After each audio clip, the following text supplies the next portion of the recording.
Toată frunza în vânt, murmură apa în râu, sticul plecat la pământ vălură lanul de grâu.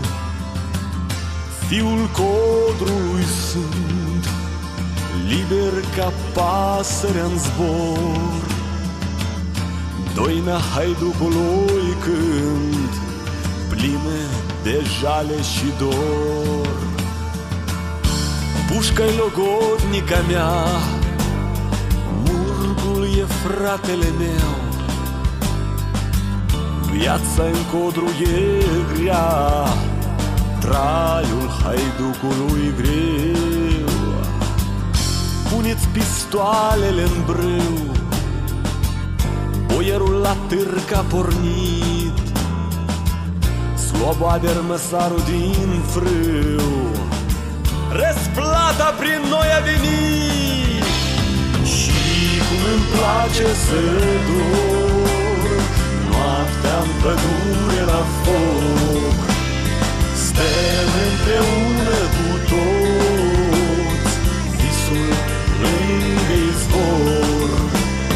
Și cum îmi place să dorm noaptea-n pădure la foc, stăm împreună cu toți, visul lângă izvor. Seara la rug obosiți, cântă haiducii de dor, lașii au fost piedepsiți de îmbogățiile lor. Drumul omului greu până la ultima stea, liber e sufletul meu, liberă inima mea. Și cum îmi place să dorm noaptea-n pădure la foc, stăm împreună cu toți, visul lângă izvor.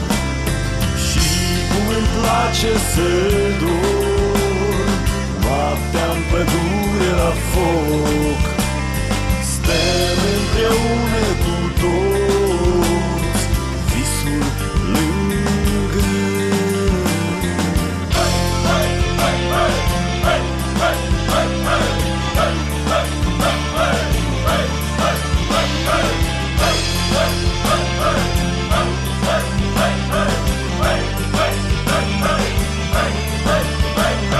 Și cum îmi place să dorm noaptea-n pădure la foc, stăm împreună cu toți, visul lângă izvor.